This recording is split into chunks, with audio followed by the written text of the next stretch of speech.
तर एबीपी माझानं काळाची हीच पुढची गरज ओळखत पुढच्या दशकात आपला महाराष्ट्र नेमका कसा असणार आहे त्याची चर्चा करण्यासाठी आजच्या कार्यक्रमाचं आयोजन केलं आहे। आजच्या कार्यक्रमाची संकल्पना आपल्या सर्वांना सांगण्यासाठी एबीपी माझाचे मुख्य संपादक राजीव खांडेकर यांना मी विनंती करते की त्यांनी मंचावर यावं।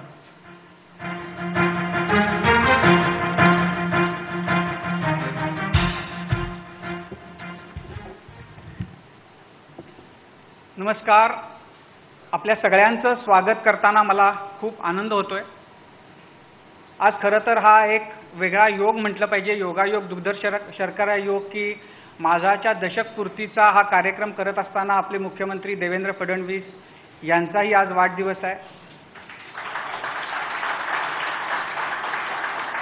सगळ्यांच्या वतीनं आपणाला शुभेच्छा देताना मला कल्पना आहे की आजचा दिवस आपण राखून ठेवलेला असतो बऱ्याच म्हणजे आपल्या कुटुंबासाठी असा शिरस्ता आहे असं मी ऐकलं की या दिवशी आपण अनरिचेबल असता आणि हा शिरस्ता या कार्यक्रमासाठी आपण मोडला त्याबद्दल आपले आभार मानतानाच मी आपल्या कुटुंबाच्या बद्दल सुद्धा दिलगिरी व्यक्त करतो की हा त्यांच्यासाठीचा दिवस आम्ही त्यांच्याकडून हिरावून घेतला। हा जो दशकपूर्तीचा कार्यक्रम आपण म्हणतोय याच्या मागची खरं तर याच्या मागचा हेतू याच्या मागची कारणं जी आहेत 1591 मध्ये हिजरी सन जी आहे त्याची 1000 वर्षे जेव्हा पूर्ण झाली त्यावेळेला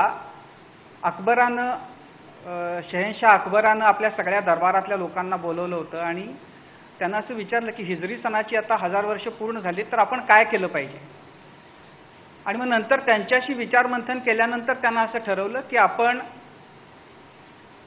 गेल्या 1000 वर्षामध्ये नेमकं काय बरोबर झालं काय चुकलं याच्याबद्दलचं चिंतन केलं पाहिजे। कुठल्याही सभा समारंभ किंवा रोषणाई वगैरे करण्यापेक्षा आणि या पुढच्या काळामध्ये आपण काय केलं पाहिजे याचा विचार केला पाहिजे जो आपल्याला आपल्या भविष्यासाठी उपयोगी ठरेल।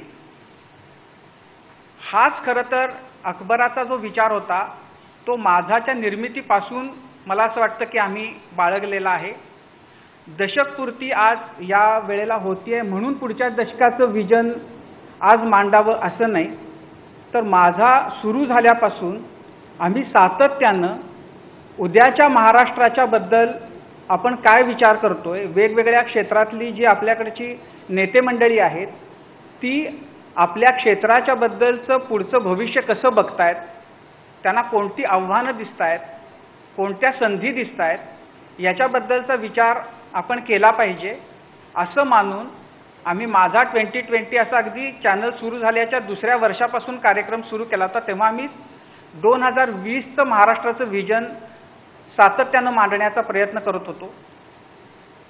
त्याच्यानंतर आम्ही माझा महाराष्ट्र माझं विजन अशा स्वरूपाचा कार्यक्रम गेल्या 3 वर्षांपासून सातत्यानं करतो आहोत आणि पुढच्या व्हिजनची मांडणी करतानाच कुठेतरी ते जे व्हिजन मांडलं जातंय त्याची अंमलबजावणी होती आहे का, प्रत्यक्षामध्ये त्याच्या बाबतीत काय घडतंय याच्यावरही अंकुश किंवा लक्ष ठेवण्याचा प्रयत्न करतोय। आणि मला असं वाटतं कदाचित आणखीन एखादी संस्था अशी कुठली तरी असू शकेल कदाचित, पण गेल्या 10 वर्षामध्ये वेगवेगळ्या क्षेत्रातल्या मंडळींनी महाराष्ट्रासाठीचं जे व्हिजन माझाच्या व्यासपीठावरून मांडलेलं आहे माझी खात्री आहे की तशा प्रकारचं व्हिजन अन्यत्र क्वचितच उपलब्ध असेल आणि त्याच्यामध्ये ते दरवर्षी होत असल्यामुळं दर खेपेला त्याच्यामध्ये त्यांचं व्हिजन मांडताना प्रश्न मांडताना संधी शोधताना ते अपग्रेड होत गेलेलं आहे आणि त्याचं जे डॉक्युमेंटेशन आहे ते माझ्या मते जे कुणी पुढच्या काळामध्ये ह्या विषयाचा महाराष्ट्राच्या गेल्या 10 वर्षांच्या प्रगतीचा किंवा व्हिजनचा अभ्यास करेल तेव्हा ह्याला वगळून त्यांना चालणार नाही, त्यांना ह्याचा अंतर्भाव त्यात करावाच लागेल। इतकं एक म्हटलं तर छोटं म्हटलं तर त्यावेळेला अशी अपेक्षा नव्हती की अशा प्रकारचं काम यातून होईल, पण तसं गेल्या 10 वर्षामध्ये अनायासे होऊन गेलेलं आहे ज्याचा मला जे काम होऊन गेलं त्याच्याबद्दल मला खरंच खूप आनंद वाटतो। आत्ताही माझाची 10 वर्ष झाली आणि आता पुढचं 10 वर्ष आपण जेव्हा म्हणतोय तेव्हा खरं तर मुख्य त्याचा जो फोकस आहे तो आज आपल्याकडे 2 विषय फार कळीचे आहेत। त्यातला सगळ्यात महत्त्वाचा जो मुद्दा आहे तो आहे शेती, शेतकरी, शेतीचे प्रश्न।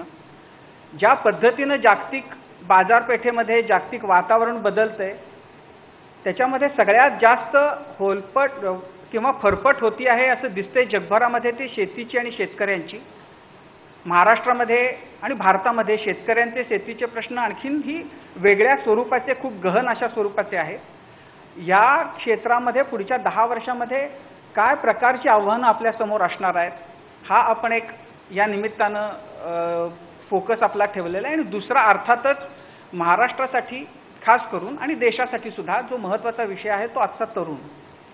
तर तरुण आणि शेती आणि शेतकरी यांच्यासाठी पुढच्या 10 वर्षामध्ये आपल्याला काय संधी आहेत, काय आव्हानं आहेत आणि त्या सगळ्या परिस्थितीमध्ये महाराष्ट्राला आपण नेमके कुठं आणि कसं बघतोय यासाठीचं खरं हा सगळा प्रपंच आहे.